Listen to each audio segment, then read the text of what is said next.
दोस्तों हम आज पढ़ेंगे सेट्स क्या होते हैं। वस्तुओं का एक परिभाषित संग्रह को सेट्स बोलते हैं। Well defined collection of objects. समुच्चय की वस्तुओं को अवयव बोलते हैं और समुच्चय को कर्ली ब्रैकेट द्वारा दिखाया जाता है। अब हम पढ़ते हैं समुच्चय के उदाहरण। समुच्चय का नंबर एक उदाहरण है। उदाहरण नंबर एक, 10 से छोटी सम संख्याएं। तो अगर इनको लिखेंगे तो कैसे लिखेंगे? 2, 4, 6, 8। ये क्या है? 10 से छोटी सम संख्याएं हैं। नंबर दूसरा उदाहरण है इसका, अंग्रेजी वर्णमाला के सभी व्यंजन।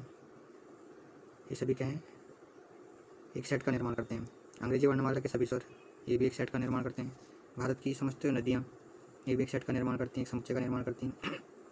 विभिन्न त्रिभुजों का संग्रह, ये भी एक सेट का निर्माण करता है। सभी संभव त्रिभुजों का संग्रह, ये भी एक सेट का निर्माण करता है। सभी विसंभव त्रिभुजों का संग्रह, सभी समरूप त्रिभुजों का संग्रह, सभी समद्विबाहु त्रिभुजों का संग्रह, सभी समांतर चतुर्भुजों का संग्रह।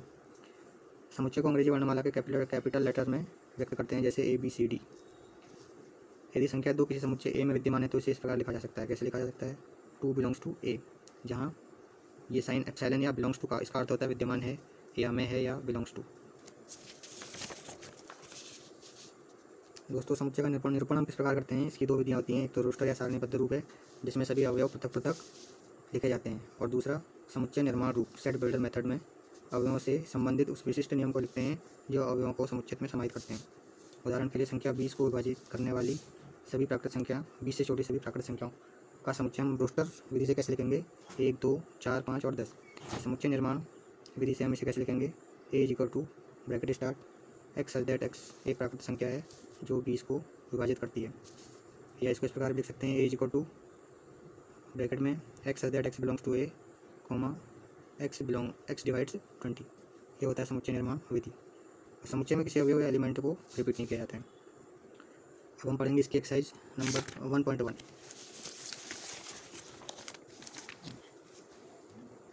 प्रश्नावली 1.1। इसका हम पहला क्वेश्चन सॉल्व करेंगे। क्वेश्चन नंबर 1, J अक्षर से प्रारंभ होने वाले वर्ष के सभी महीनों का संग्रह। इसमें प्रश्न क्या है? पहले, निम्नलिखित में कौन से समुच्चय हैं? अपने उत्तर का औचित्य बताइए। नंबर 1 है प्रश्न, इसमें नंबर 1 भाग है, J अक्षर से प्रारंभ होने वाले वर्ष के सभी महीनों का संग्रह। तो हम इसमें जनवरी, जून, जुलाई ये लिख सकते हैं। तो ये एक समुच्चय है। अपने उत्तर का औचित्य बताइए। इसमें क्या होगा कि ये एक सुपरिभाषित संग्रह है, वेल डिफाइंड वस्तुओं का संग्रह है, इसलिए ये औचित्य है। सभी में ये उत्तर आएगा जो कि सेट होंगे। भारत के 10 सबसे अधिक प्रतिभाशाली लेखकों का संग्रह। तो भारत के 10 सबसे अधिक प्रतिभाशाली लेखकों का संग्रह प्रत्येक व्यक्ति के अलग अलग हो सकता है। ये एक वेल डिफाइंड सेट नहीं बनाएगा, तो ये एक समुच्चय नहीं है, क्योंकि हर व्यक्ति अपने हिसाब से कोई भी प्रतिभाशाली लेखक अपने हिसाब से चुन सकता है। तो इसमें कोई फिक्स्ड रूल नहीं है हमारे पास इसको बताने के लिए, तो ये समुच्चय नहीं है। उसके बाद नंबर 3 पार्ट है, विश्व के सर्वश्रेष्ठ 11 बल्लेबाजों का संग्रह। ये भी एक सेट नहीं हो सकता है, क्योंकि विश्व के सर्वश्रेष्ठ 11 बल्लेबाजों के बारे में यदि किसी से भी पूछा जाए तो प्रत्येक का उत्तर अलग अलग होगा, तो ये सेट नहीं बनेगा। नंबर 4, आपकी कक्षा के सभी बालकों का संग्रह। ये क्या है? एक सेट का निर्माण करेगा, क्योंकि किसी भी विशेष कक्षा में जो बालक होंगे वो तो नियत ही होंगे, चाहे उनका संग्रह कोई भी बनाए तो वही बालक ही तो आएंगे इसमें। तो इसलिए ये भी क्या है? समुच्चय है, क्योंकि इसमें ये वेल डिफाइंड सेट होगा, सुपरिभाषित होगा, क्योंकि इसमें जो बालक हैं किसी भी कक्षा में वो तो वही रहेंगे, वो चेंज तो नहीं होंगे ना। नंबर 5, 10 से कम सभी प्राकृत संख्याओं का संग्रह। 100 से कम सभी प्राकृत संख्याओं का संग्रह। ये भी क्या है? ये भी एक समुच्चय है, क्योंकि 100 से कम प्राकृत संख्याएँ होती हैं, 1 से स्टार्ट होती हैं और 99 तक सारी 100 से कम प्राकृत संख्याएँ होंगी। नंबर 6, लेखक प्रेमचंद द्वारा लिखित उपन्यासों का संग्रह। ये भी एक well defined set of objects होगा, एक समुच्चय। ये भी एक समुच्चय होगा सुपरिभाषित, क्योंकि इसके जो उपन्यास लिखे प्रेमचंद जी ने वो तो फिक्स हैं। सभी समपूर्णांकों का संग्रह। सभी समपूर्णांकों का संग्रह भी एक समुच्चय होगा। और इस अगला क्वेश्चन है, इस अध्याय में आने वाले प्रश्नों का संग्रह, वो भी एक समुच्चय होगा। नंबर 9 में, विश्व के सबसे अधिक खतरनाक जानवरों का संग्रह। अब ये वाला जो 9th क्वेश्चन है, इसमें विश्व के सबसे अधिक खतरनाक जानवरों के संग्रह में हर व्यक्ति अपने हिसाब से किसी को ज़्यादा खतरनाक कोई भी लग सकता है। किसी को सांप ज़्यादा खतरनाक लग सकता है, किसी को जो सांप से नहीं डरता होगा उसको सांप उतना खतरनाक नहीं लगेगा, क्या पता कोई दूसरे जानवर को ले, सांप को ना ले जो सांप से नहीं डरता हो। तो इसमें विश्व के सबसे अधिक खतरनाक जानवर के संग्रह में या उससे कोई छूट भी सकता है, कोई खतरनाक जानवर का उसको पता ना हो तो जानवर छूट भी सकता है। तो ये एक well defined set of objects नहीं होगा, तो ये एक समुच्चय नहीं होगा। अब हम पढ़ते क्वेश्चन नंबर 2। ये क्वेश्चन नंबर 2 क्या है इसको पढ़ते हैं, पहले इसको सॉल्व करेंगे हम। मान लीजिए ए बराबर किसी भी समुच्चय को अंग्रेजी के कैपिटल लेटर से हम दिखा सकते हैं। तो ये ए लिखा है, ए इज इक्वल टू, अब यहाँ पर सेट में जो एलिमेंट्स हैं वो लिखें, अवयव हैं या एलिमेंट्स हैं, यहाँ इनको अवयव या एलिमेंट्स बोलते हैं। 1 2 3 4 5 6 से सारे क्या हैं, एलिमेंट्स हैं, इसके अवयव हैं। रिक्त स्थानों में उपयुक्त प्रतीक ये क्या है, एप्सिलॉन या बिलोंग्स टू का साइन है, अथवा एप्सिलॉन नॉट और डजन बिलोंग्स टू, इसको हम ऐसे बिलोंग्स टू ही बोलना चाहिए। ये होता है बिलोंग्स टू का साइन, ये एप्सिलॉन इसको फिजिक्स में बोलते हैं, तो मैथ्स में ये बिलोंग्स टू का साइन होता है, ये बिलोंग्स टू है और ये डजन बिलोंग्स टू। तो इसको या इसमें से एक चूज करके हमको यहाँ पे रिक्त स्थान भरना है। इस सेट क्वेश्चन हमको यहाँ पे ये क्वेश्चन के अलग अलग पार्ट्स दिए हैं। तो 5 इसका मतलब होता है बिलोंग्स टू, इसका मतलब डजन बिलोंग्स टू का मतलब कि कोई अवयव, जैसे यहाँ पे बिलोंग्स टू का हम साइन लगाएंगे तो इसका मतलब होगा कि 5 बिलोंग्स टू ए, मतलब 5 ए में विद्यमान है, 5 ए में है। तो 5 बिलोंग्स टू ए होगा यहाँ पे क्योंकि 5 ए में है। ऐसे यहाँ पे 8 है, 8 डजन बिलोंग्स टू का साइन आएगा क्योंकि 8 ए में नहीं है। 0 डजन बिलोंग टू ये वाला साइन आएगा क्योंकि 0 ए में नहीं है। ए कौन क्या है, ये सेट है, सेट ये वाला। नंबर 4 है 4 यहाँ पे बिलोंग्स टू का साइन आएगा ए, ये वाला, क्योंकि 4 ए में है, ए में है, और 2 भी ए में है तो बिलोंग्स टू का साइन आएगा। 10 ए में नहीं है कहीं, तो डजन बिलोंग्स टू वाला साइन, ये वाला साइन यहाँ पे लिख जाएगा। तो बहुत ईजी क्वेश्चन थे। अब हम अगला क्वेश्चन नंबर 3 पढ़ेंगे। निम्नलिखित समुच्चयों को रोस्टर रूप में लिखिए। रोस्टर रूप क्या होता है, रोस्टर या सारणीबद्ध मतलब सारे अवयवों को, सारे एलिमेंट्स को हमको डिफरेंट करके, सारे अवयवों को अलग अलग करके हमको इसमें लिखना होता है। जैसे कि क्वेश्चन नंबर 2 में हम देख रहे हैं जो सेट ए है, ये रोस्टर फॉर्म में लिखा हुआ है, मतलब सारे अवयव इसमें लिखे हुए हैं। तो इसमें क्या इसमें देखो क्या है, क्वेश्चन नंबर 3 निम्नलिखित समुच्चयों को रोस्टर रूप में लिखिए। रोस्टर मतलब पृथक पृथक। ये किस में दिया गया है, ये सेट बिल्डर में फॉर्म में दिए गए हैं। ये सारे जो समुच्चय दिए गए हैं, सेट्स दिए गए हैं, सेट बिल्डर या समुच्चय निर्माण रूप में दिए गए हैं। इनको हमको बदलना है सेट बिल्डर नहीं सॉरी रोस्टर में। तो नंबर 1 क्या है इसमें, A is equal to x such that x एक पूर्णांक है और एक्स -3 से बड़ा है और 7 से छोटा है। तो इसको हम कैसे लिखेंगे, तो कैसे लिखेंगे उसको, एक्स क्या है, एक पूर्णांक है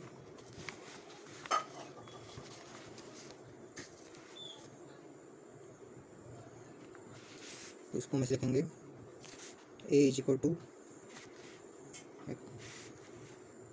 -3 से, एक्स -3 से बड़ा है, 7 से छोटा है, तो -3 से बड़ा है और पूर्णांक भी है। पूर्णांक -3 से जो अगला बड़ा पूर्णांक आता है वो -2 है। इसके बाद फिर -1 इससे बड़ा, फिर 0, फिर 1, फिर 2, फिर 3, सारे पूर्णांक लिखने हैं, 4 5 6, लेकिन अब 7 नहीं आएगा क्योंकि 7 से छोटा होना चाहिए। क्वेश्चन के अनुसार 7 से छोटा हमको लिखना है। तो ये क्या हो गया, रोस्टर फॉर्म में हमने लिख लिया है। इसी प्रकार नंबर 2 जो है ये क्या है, B equal to X is that X, संख्या 6 से कम एक प्राकृत संख्या है। हमको ध्यान रखना है प्राकृत संख्या 1 से शुरू होती है। तो इस क्वेश्चन को हम कैसे करेंगे, इसमें हम बी इक्वल टू क्या लिखेंगे, 6 से कम प्राकृत संख्या है तो प्राकृत संख्या 1 से शुरू होती है, 1 2 3 4 5, अब 6 से कम है तो 5 तक आएंगे। ये हमने रोस्टर फॉर्म में लिख लिया। इतना ईजी क्वेश्चन है, बहुत ईजी क्वेश्चन है।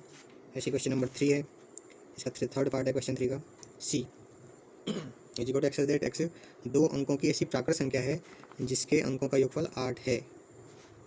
तो हमको 2 अंकों की ऐसी प्राकृत संख्या है जिसके अंकों का योगफल 8 है।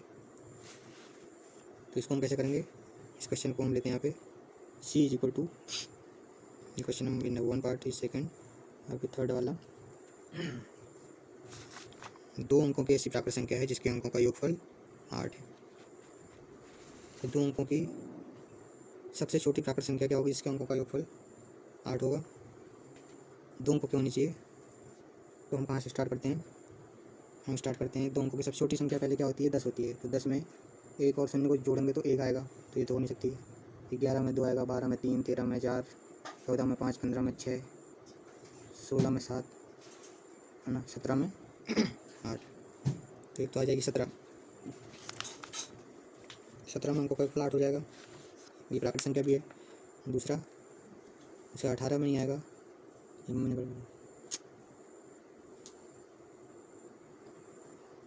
17 फिर 18 नहीं आएगा। 18 में क्या हो जाएगा, 8 और 1 9। 19 भी नहीं आएगा, 20 में 20 भी नहीं आएगा, 21 भी नहीं आएगा, 22 23 24 25 26। 26 में 2 और 6 को जोड़ने पर 8 आता है, तो 17 और 26। अब इससे बड़ा हम और अभी यहाँ पे ब्रैकेट नहीं लगाते हैं, फिर कॉमा 26 27 को जोड़ेंगे, 27 7 2 9 हो जाता है, 7 और 2 क्या हो जाएगा, 9 हो जाएगा। 27 फिर 28 भी नहीं होगा, 28 8 2 10 हो जाएगा। 29 भी 9 2 11 हो जाएगा। 30 अब 30 में आ जाते हैं, 30 नहीं होगा, 31 32 33 34 और 35। 5 3 8, ठीक है, 5 3 8 हो गया। इसके बाद फिर क्या होगा, अगला अंक होगा सीधे 44। अभी ब्रैकेट क्यों लगा रहा हूँ, ब्रैकेट नहीं लगाना है, ब्रैकेट क्लोज तब होगा जब ये सेट कंप्लीट हो जाएगा। 44 4 4 8 45 46। फिर भी और भी संख्या आ रही इसमें, फिर क्या करेंगे, उसके बाद हम इसको सीधे रिवर्स कर देंगे। 35 का उल्टा 53, 26 का उल्टा, क्योंकि दोनों समान संख्या आ गई, इसके बाद हम इसको रिवर्स कर देंगे, 62 आगे पीछे कर देंगे, उसके बाद 71। ये कंप्लीट सेट हमारा बन गया। क्वेश्चन नंबर 3 भी कंप्लीट हो गया है, थर्ड पार्ट कंप्लीट हुआ है। क्वेश्चन नंबर 3 का फोर्थ पार्ट है, D equal to x such that x एक अभाज्य संख्या है जो संख्या 60 की भाजक है। अभाज्य संख्या क्या होती है, प्राइम नंबर। प्राइम मतलब जो केवल खुद से या एक से ही डिवाइड होती है, इसकी जो डेफिनेशन हमें ये बताई जाती है। तो उस डेफिनेशन के हिसाब से, इस परिभाषा के हिसाब से हम क्या करते हैं कि अभाज्य संख्या चूज़ करते हैं जो 60 की भाजक होती है। अभाज्य संख्या 60 की भाजक कौन कौन सी होती है, ये सेट है डी। सेट को स्टार्ट करते हैं। पहली अभाज्य संख्या 2 इज अ प्राइम नंबर जो 60 की भाजक है। उसके बाद 3 भी क्या है, प्राइम नंबर है, 60 की भाजक है। फिर ऐसे ही 5 60 की भाजक है, 6 7 भी प्राइम नंबर, लेकिन 60 को 60 को डिवाइड नहीं करता है। उसके बाद 9 10 11 भी डिवाइड नहीं करता है, 12 13 भी डिवाइड नहीं करता है, 14 15 16 17 भी डिवाइड नहीं करता है, 18 19 20 21 22 23। अब इसके बाद कोई भी प्राइम नंबर 60 को डिवाइड नहीं करेगा, क्योंकि फिर वो सारे भी जो भी नंबर होंगे वो क्या होंगे, जो भी नंबर डिवाइड करेंगे वो सारे विभाज्य संख्याएं हो जाएंगी, वो 5 और 3 के ही मल्टीपल होते हैं। तो 2 3 5 के बाद इससे बड़ा ऐसा कोई नंबर 13 भी नहीं है, इसके बाद 17 भी नहीं है, 23 भी नहीं है। 23 के बाद 12 डिवाइड करता है, होता नहीं है। तो ये केवल ये सेट यहीं पे कंप्लीट हो जाएगा। प्राइम नंबर जो 60 को डिवाइड करते हैं वो केवल इतने ही होंगे, बाकी कोई डिवाइड नहीं करते। अब है नंबर 5, इसका 5th पार्ट है, ट्रिग्नोमेट्री के सभी अक्षरों का समुच्चय। देखो इसको हम कैसे करते हैं, ये भी अच्छा क्वेश्चन है। ट्रिगोनोमेट्री त्रिकोणमिति होता है इसका हिंदी में। ये इसके बाद ट्रिग्नोमेट्रिकल फंक्शन नेक्स्ट चैप्टर है क्लास 11 का। तो ट्रिगोनोमेट्री में जो भी वर्ड्स हैं उनको सीधे सीधे लिखते हैं, बस रिपीटिशन अलाउड नहीं होता है इसमें। तो हम पहले टी लिखते हैं, फिर आर लिखते हैं, फिर आई लिखते हैं, फिर जी लिखते हैं, बीच में कॉमा लगाना जरूरी है। ये सारे क्या बन गए, इसके सेट के एलिमेंट हैं।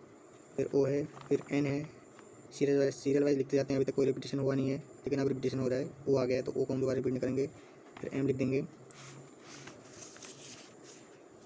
ठीक है। एम के बाद फिर ट्रिगोनोमेट्री को हम यहाँ पे लिख लेते हैं, ट्रिगोनोमेट्री।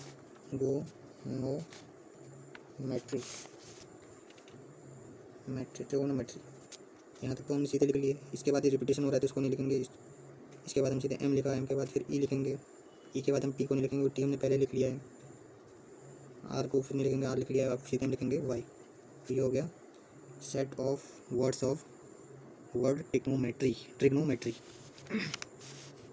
6th पार्ट इसका क्या है, F is equal to better के सभी अक्षरों का समुच्चय। इसमें भी हम क्या करेंगे, रिपीटेशन समुच्चय जो सेट होता है इसमें नहीं होता है। तो एफ इज इक्वल टू पहला बी है, फिर कॉमा लगा देंगे। इसके बाद इसी के ये वर्ड तो लिखने हैं हमको, ये वर्ड्स का सेट तो लिखना है, सेट कॉमा। तो ई लिखेंगे, फिर टी लिखेंगे, टी को दोबारा नहीं लिखेंगे, ई को भी नहीं लिखेंगे क्योंकि ई दोबारा पहले लिख दिया हमने। फिर ये आर लिखा है तो आर को लिख देंगे। ये हो गया क्वेश्चन नंबर 3 का पार्ट 6 कंप्लीट। इसके बाद क्वेश्चन नंबर 4 उसको हम पढ़ेंगे नेक्स्ट वीडियो में। दोस्तों आपको सभी लोगों को वीडियो कैसा लगा आप कमेंट करिए और मेरे चैनल को सब्सक्राइब करिए। धन्यवाद।